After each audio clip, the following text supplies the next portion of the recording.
Mr. Soze kibozibozi. Anti gwa kibozibozi.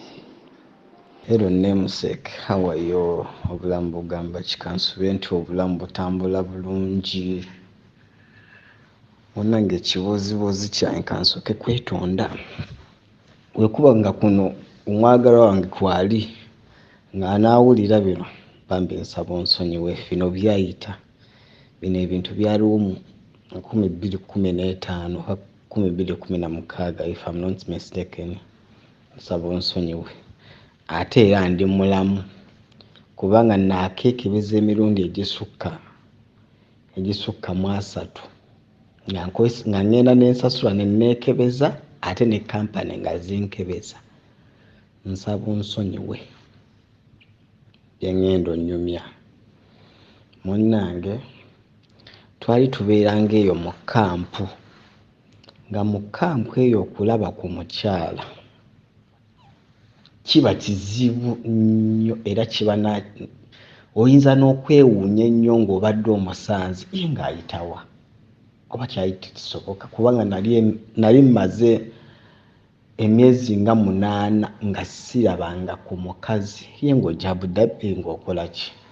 Ffe twali twagala na kwesevingira ssente zaffe nga tetulina kitwagala kukola mu Abu Dhabi, nga wetusindikira ssente walinga kumpi nga tetulina kitwagala. Kampuni etuwa emmere aweeva emmere teyali nnungi nnyo naye twali tulina okuguma tugende n'ekyaliwo.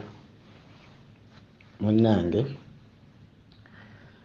waliwo mikwano gyaffe bo baali bajjuwaaji nga batera okujja mu Abu Dhabi ne benjoyinga kubanga we had 2 days off, Friday ne Saturday, nga bo bajja ne banyumya ne batugamba stories zonna ezibadde mu Abu Dhabi nga naffe tugamba batunajjayo ddi. Batugambanga story naye nga naffe kitubeeramu batunajjako ddi naffe Abu Dhabi tugendeko namwe.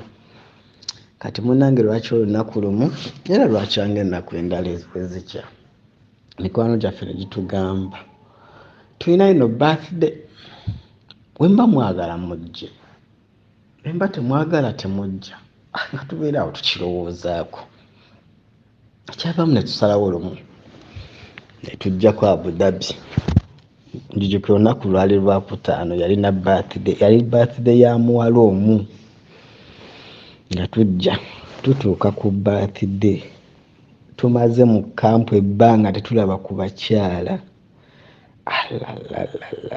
Omanyi ekyali awo walingawo buli mwenge, Jack Daniel, Red Horse, simanyi Officer's Choice, buli mwenge gwaliwo, ziwayini, zispiriti, ziramu, buli mwenge kumpi gwaliwo. Mikwano gyange banywa omwenge ku bantu betwaliwo. Ndabika nze ataanywa mwenge naye abantu abasinga bonna baali batamidde ne mikwano gyange bonna baali batamidde. Kati pate yali eri kumpi komekereza ne wajjawo omukyala omu. Yali mukyala mulungi. In fact ku pate eyo omukyala oyo yali asinga akabina era baali bamutuuma erinnya ly'omuyimbi omu mu America. Sijja mwogera bajja kuntegeera lye baali bamuyita olw'akabina ke. Munnange ng'omukyala oyo aŋŋamba gwe nkwagala ngenda kusula naawe. Nga ntya ngamba bannange mukyala agenda sula naawe nga ngamba bya ddala ngenda sula naawe ngenda kusasula. Ate we nawulira ku ssente bannange. Nange pate we yakomekereza najja we nali ntudde kubanga nali soba 100% nga sina kyentaddemu wadde. Nangamba tugende. Kati we twali tuli pate we yali eri walingawo engeri y'ekikomera nga tuli omwo munda. Kati twaggula geeti twasala busaze, ennyumba ye yali kumpi awo, ennyumba mwe yali apangisa yali kumpi omwo nga tuyingira nnyumba. Tutuuka mu nnyumba nasanga omukazi yafumbye ettooke. jjukira mmaze ebbanga sirya matooke eno ku birthday party waalingayo ebichips waalingawo enkoko enjokye biki ebyo naye nnyingira mu njuye nga mulimu matooke n'enkoko hard chicken enkoko z'e Uganda. Ngamba kikino ndya ettooke mala okulya ettooke obulungi ngamba byonna kuyitidde obimanyi mugamba ate biki okwogera ebyo yali yamaze dda okuteekamu zino ze bayita appetizer. Jjukira nze mmaze oba ebbanga kisiraana ku kisambi kya mukazi ng'ekisambi kimyufu amanyamu njogeddeko ne mpulira nga mulabe n'omulaba kyokka nga ndudde munnaye nga ngamba ogenda kukola mirimu zo sente zange yazimpeerawo wanjuke yampa kale kangeze muze Uganda kati yampa emitwalo nga 5 munnaye nga ntuuka ngenda ku buliri ogwasooka ekyamazima akapiira kaaliwo nakakozesa n'omulundi omulala nakozesa akapiira naye kati atandika okumpita ennaku ezimu we nalenga ofu nga ngenda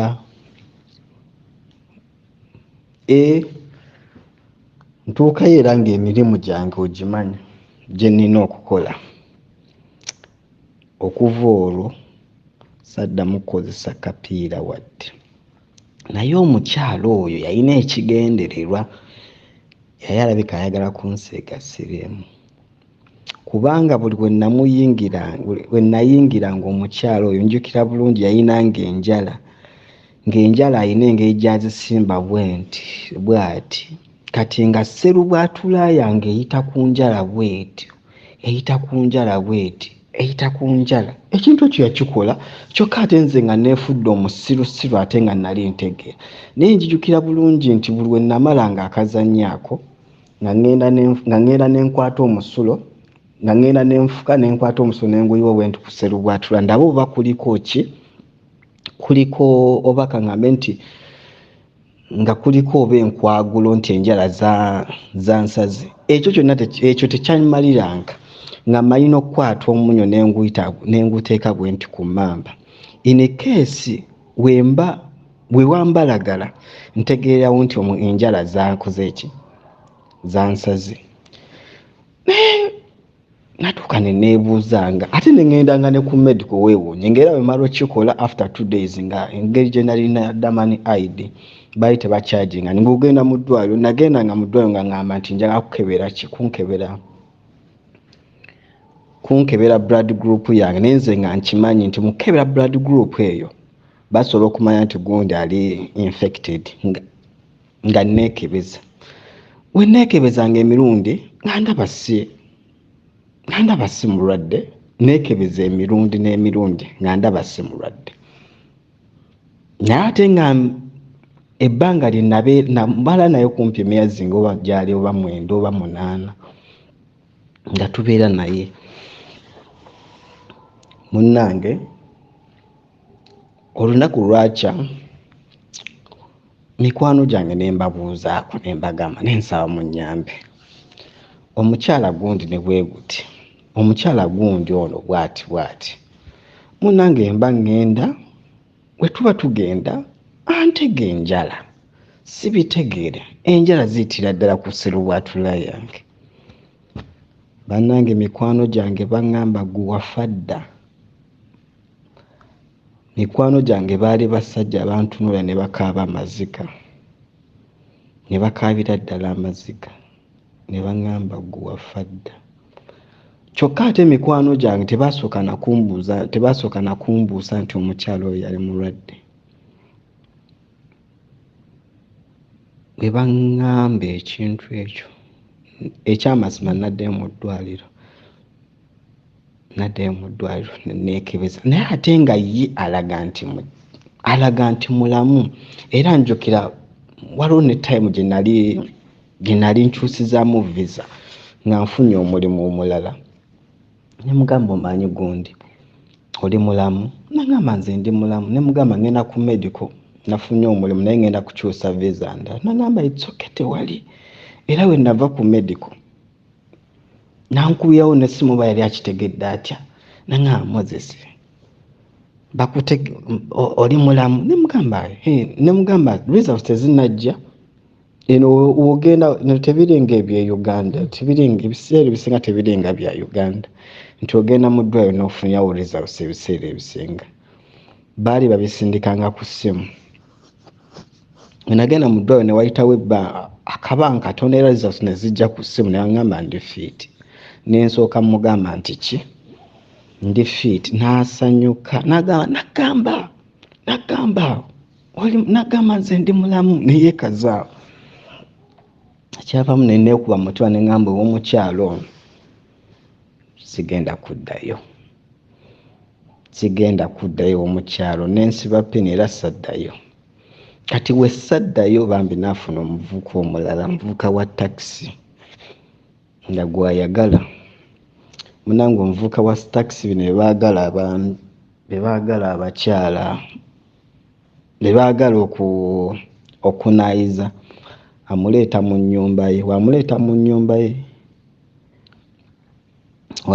nnyumba ye nga bakoze be bakoze. Omuvubuka amala okukola bye bakoze ate agenda ewa mukwano gwe omulala, agenda ewalala ng'agenze era tutundula vanilla mu nnyumba emu bw'eti. Wagenda otundula vanilla asanga essimu ye teriiwo, taabu ye. Bino ze baabinnyumiza, taabu ye. Agenda asanga taabu ye teriiwo ate nga n'omuvubuka taliiwo, ng'amunoonya mu nnyumba. Agenda omusanga ng'ali mu kateni endala afunye mugongo, ng'amuyita gundi jangu. Wamuyita gundi jangu ng'ajja. Kyeyamukola yamufumita akambe wano ku nnyindo. Omuvubuka n'ajja omusaayi bw'ati. Omuvubuka n'ayita poliisi. Poliisi zeeno zijjirawo. We yayita poliisi, omuwala yamwekalizaamu n'amugamba nti nze nalwala siriimu, n'ono yennyini namusiiga siriimu. Ng'abakwata babatwala mu ddwaliro. Baagenda okidiscavalinga bambi nga balina siriimu, era bwe baabatikkira n'abazza e Uganda. Naye mba ndi ku mikutu gino egya intaneti nga ndaba vidiyo y'omuwala ng'ali mu nsi emu bambi ng'asaba buyambi nga mulwadde.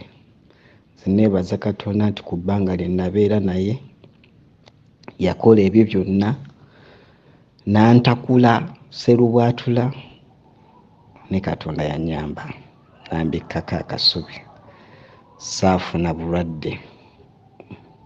Neebaza Katonda olw'ekyo.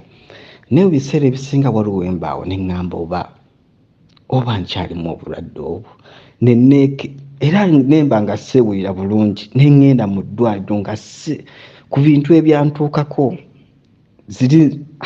oli omukyala yali enjala ate nga ziriko ne extension z'enjala ng'alina engeri gy'aziwagalamu, era nga waliwo oluusi w'omusanga ng'ali ku njala ze bw'ati azifayiringa ng'ayagala zisalire ddala. Naye olaba nawuuna omukyala oyo. Katonda ali wamu nange, era Katonda mwebaza. Nawuuna siriimu w'ekyeyo. So zonna nsonyiwa ekibooziboozi kino kiyinza okubeera ekiwanvu. Nekigende badduzi bange, abavubuka ababeera eyo nga baagala okugenda mu mayumba g'abakyala abali ku byeyo nti bagenda kulya matooke, bagenda kulya nkoko. Bangi oli ayinza ogandudde okulya ku matooke, kaŋŋendeko ew'abakyala ndi ku matooke. Bannange abakyala babeera ne siriimu ekyamazima. Abakyala babeera ne siriimu abo. Bwe tuba tugenze ku byeyo tugende tukole ssente tuve mu bakyala abo. Nze nabuuka naye omulala ayinza obutabuuka. Kitegedde. Ekibuuzibuuzi ekyokubiri kino kino ekiboozibozi vanilla yali anzise. Gwali mwaka gwa njijukira omwaka ogwo oba yali 2010 something, labika yali 2010. Waaliwo omuwala sijja gaana mwogera Rose. Waliwo omuwala baali bamuyita Rose. Rose yali azze owummula ku kyalo kwe nnali. Rose wajja owummula ku kyalo ekyo ne musanga. Ne ntandika omukwana bwento. Naye nga Rose muvumi. Rose yali muvumi ebyaddala. Rose bwe yanvuma ennyo ne ŋŋamba ye lwaki neesiba ku muwala. Ne nva ku muwala. Njijukira olunaku ba lwali lwa 6 twali tugenze ku whisper. Rose yali alabika yali mukubi wa ndongo, kubanga omuntu azze ku kyalo n'amanyirawo whisper weeri omuvangako. Gwe gwali omulundi gwe ogwali gusoose okujja ku kyalo ekyo, naye yasobola okumanya whisper we yali n'agendayo. Kati ffe tuba tugenze ku whisper ne mukwano gwange Abbas taliiko kono. Ne mukwano gwange Abbas alina girlfriend we. Tutandise okubojja omuziki chiki tutandise ogubojja nga Rose tatulaba. Rose yali anvuma. Rose tazze we tuli ne mukwano gwange Abbas. Nze nali nzekka, Abbas alina girlfriend we. Tandabye Rose taneefasiza. Awe twatandikira Rose nga tukwatagana mu biseera ebyo 2010. Ndowooza endongo zaali zikuba ne paka ssaawa 9. Biseera ebyakakati zikoma ssaawa 7 oba 8. Nti zaaliyo bazikoma ne ssaawa 10 endongo. Twali mu whisper. Munnange tubadde n'oyo omuwala. In fact endongo yaggwako nga tuli n'oyo omuwala eyanvuma. Ate n'atandika n'okumpubira, imagine. Kubanga basi yaŋŋambanga Moses akawala kaakali nga Kalozi kagamba n'omala ogendayo fitegeera. Tuba naye tumaliriza naye mu endongo yagwa ssaawa ezo, kubanga njukira ffe twavaayo ssaawa nga 8:30. Endongo eyinza okuba yaggwa saa 10 ndowooza, kubanga era twawuliranga nti leero eyinza okumala essaawa 10. Munnange tumala endongo nga tewali wadde nga boda tesobola kujja ku kyalo kwe nnali. Twatambula okuva ku Whisper Club ne tubuuka Mpererwe, ne tubuuka ku 6, ne tubuuka ku 7, ne tugenda ku kyalo ekyali kiddawo nga tutambula tutuuka ewaka. Twali tukooye ebyamazima, twali tukooye twebaka bwebasse. Naye mukwano gwange oli Abbas oba yalina ki? Twali tukooye naye yabojjerawo akantu ke, saategeera oba ye simanyi. Nange ffe nga twebaka. Njijukira zaali zituuka ssaawa ng'emu. Mr. Soze emikono gyange ne gitandika oyitiŋŋana. Ne ntandika okukwata ku muwala oyo yennyini oyo Rose. Okkakkana nga tetutundudde vanilla. Sozi twatundula vanilla. Kubanga ye mukwano gwange Abbas aŋŋamba nti Moses buli we neekyusangamu n'ensimuka bwe nti nga nkuwulira otundula vanilla. Twatundula vanilla okuva ku ssaawa ng'emu oba 1:30 paka ssaawa 9 ogw'emisana nga tetulina kye tulidde wadde. Twatundula vanilla. Buli we njujukira n'olunaku olwo bannange, twatundula vanilla okuva ku ssaawa ezo naye njijjukira omukyalo oyo Loozi, omuwala oyo Loozi mba nnemeddeko nnyo. Naŋŋamba tukole twegatte emikono bwe twegatte n'amagulu nga vanira ali munda. Ne tukikola ne twegatta bwe tuti ne tutandika okuloolenga bwe tuti ng'ekipiira. Ennyumba yalimu oba akasozisozi, teyali fulaati bulungi, yalimu akasozisozi katini.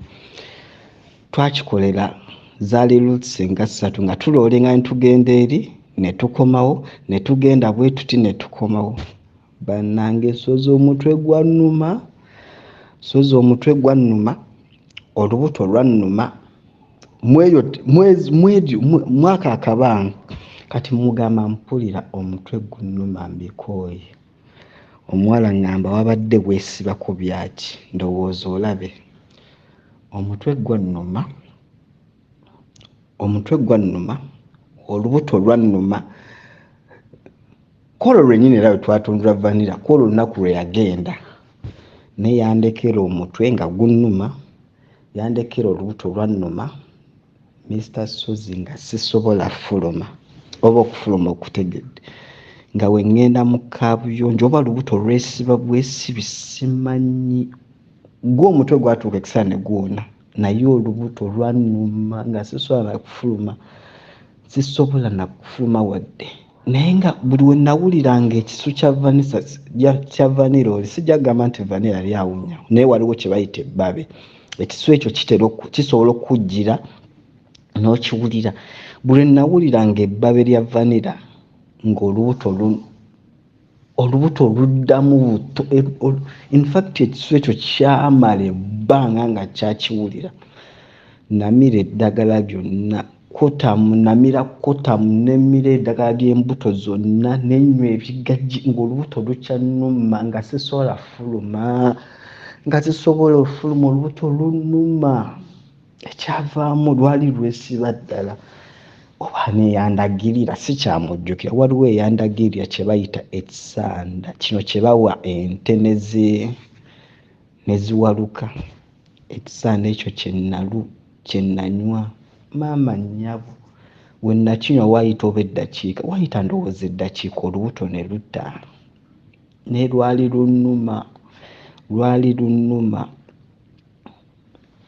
Kwolwo olunaku saddamu kubuuza Loozi waali, saddamu mulabako, nga mukwano gwange ngamba bugambi. Loozi no yakubuuzizzaako ayagala kulaba. Nagamba basi gamba Loozi. Moses yagenda Juba, saddamu kulaba Loozi ku kye yankola.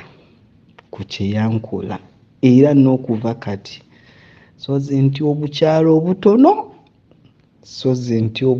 obutono, ntiira ddala Loozi kye yankola. Ntiira ddala kubanga oli omuwala yali alina kye bayita gaasi, ate nga nange mu myaka egyo nali muto nga nange ndabira ddala nti nina gaasi. Naye oli omuwala yagimmenya nga takoowa gwe n'oleeta sitayiro kyemu emukkakkanya nti agonde ng'alemerako. Nti abakyala abatuna sikwagana abakyala batono kati. Bwentyo neesonyiwa Loozi. Ekibuuzibuuzi kyange ekyokusatu, nalina girlfriend wange, in fact yali ne first cut. Ne girlfriend wange oli yali anjagala ebitama, ng'anjagala ebyekisiru byennyini. Sijja biyita bya kigezi, byalinga bya kisiru. Ne girlfriend wange oyo ng'eba musindika ku ssomero ebiseera ebisinga ajja wange, nga nfubye omugamba nti bambi soma at least obeeyo ne certificate, nga tayagala. Olunaku olw'Emmande ayagala kusiiba nange, olw'Emmande n'olwokutaano ayagala kusiiba nange, nga tayagala kusoma, nga nfuumulaga nti okusoma kwe kusinga okusinga Moses, nga takyagalira ddala kimunyega. nafuwa omugamba nti bambi soma nzojja kunsanga ngenda kubeerawo nga takyagala, tayagala byogerako ebyo. Munnange lwakyalumu nga mugamba nno wona okuntuninga okujja wano wendi n'otagenda kusonga nafuna omuwala omulala. Ekyamazima munnange teyampuliriza. Ekyamazima nakikola, nagenda nenfuna omuwala omulala nga just njagala asobole okwagala okusoma. Munnange simanyi oba yali yatankuuka butankuusi ng'ayagala basajja, simanyi. Ekyamazima nafuna omuwala omulala, ate omuwala gwe nafuna y'oli gwe nanyumyako mu sitoola eri, omuwala eyeesala ekigere ng'ayagala bansibe. Y'oyo omuwala gwe nafuna. Ekyamazima omuwala oyo saali mwagadde, saali mwagadde. In fact ne laavu yagenda ekula, kubanga mu biseera ebyo ndabika nali simanyi nakutundula vanilla oba. Oyo omuwala yeyanjigiriza n'okunjigiriza ate ne mwagalirayo ne neesonyiwa ono ddala yali asoma. We neesonyiwa ono omuwala, bambi omuwala naye n'akikola nga revenge. N'afuna boyfriend omulala. We yafuna boyfriend omulala, jjukira nze nali mu protectinga nga saagala kintu kyonna kimutuukeko bambi. Nga saagala kubanga nali njagala asome first cut wange. Munnange wafuna boyfriend omulala n'afuna olubuto. Yafuna olubuto olwo olubuto yalwawo ddomanya nti mweruli wensuubira. Naye oba ngamba luba lutuuse emyezi nga 5 oba 4 something awo, bazadde be ne balulaba ne bamugamba genda ewa omusajja eyakkuba olubuto. Omusajja yamukuba olubuto, bwe yagendayo bambi yali n'amwegaana. Ate omusajja oyo yali akola mu taxi by then, yali avuga taxi, yali muvuzi wa taxi. N'amwegaana amugamba nti nze nina mukazi wange sina gye nsobola kuteeka. N'agenda n'anyumizaako mikwano gye baali basoma nabo ku Pimbazi. Ne bamugamba simanyi okozesa akasubi oba n'amajaani. Nze mukwano gwe yanyumiza, sibiinaako obukakafu, naye we yanyumiza. Munange yali agezaako okuggyamu olubuto, bambi n'afa. Bino bya nnaku. Allah n'amuyita.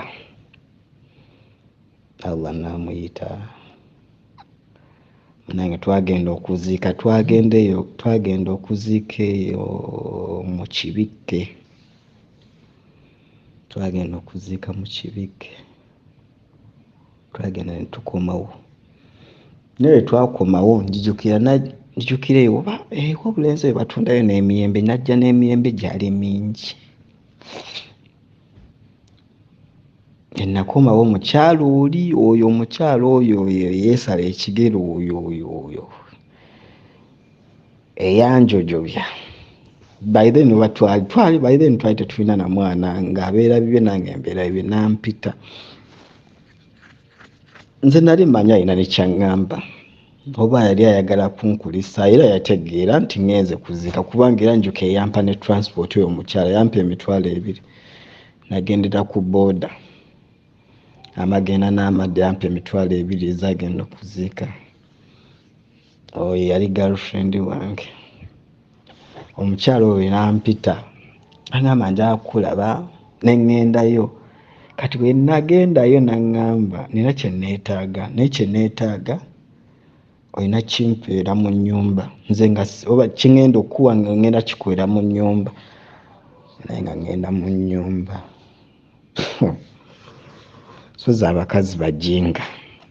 Ekigambo bajinga kiri mu Luswayiri, ntidde kyogera mu Luganda. Bajinga mukimanyi. Mukazi we natuukayo nanseducinga oyo. Tetutundudde vanilla. so zitwatundula vanira ng'omukyala wagamba nti he abadde ankanga avuddewo kati ntundula oba nnaku 2 oba nnaku 3 nga tuli ffenna so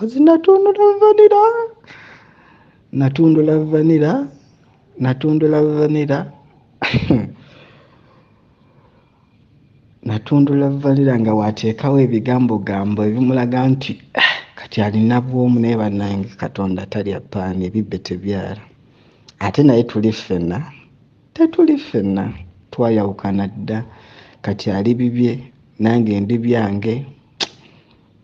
Waliwo engeri Abaganda ze bagera nga zo zigendera w'oba ozaagadde. Mr. Suze nkumi awo nina ebibooziboozi nga 3 ebyavvanyo ne kankome ku bino 2 3 byokka.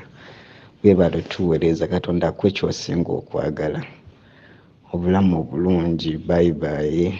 I send my regards to all the listeners, men and women together. Take care about your health. Sirimu gyali, mwenna sirimu gyali.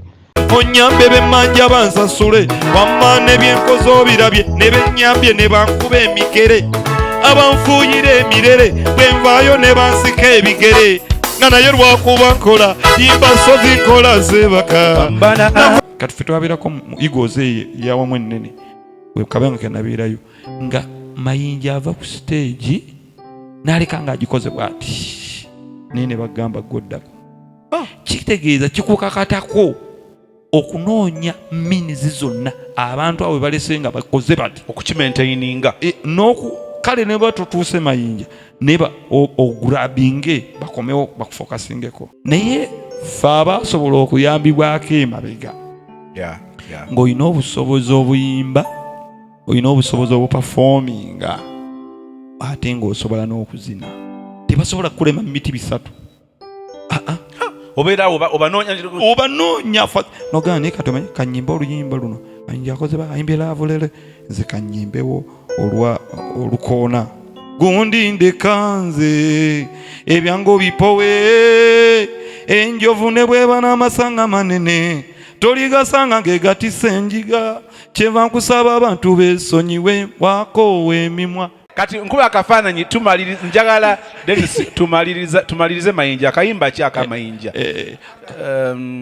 va ku basajja babano eddoga abakazi batonda yati lwakyoliro eddoga tulumala lwakyoliro eddoga abakazi bazunza kati lwakyolira. Ladies and gentlemen, put your hands together for the one and only Mukasa Kadeya.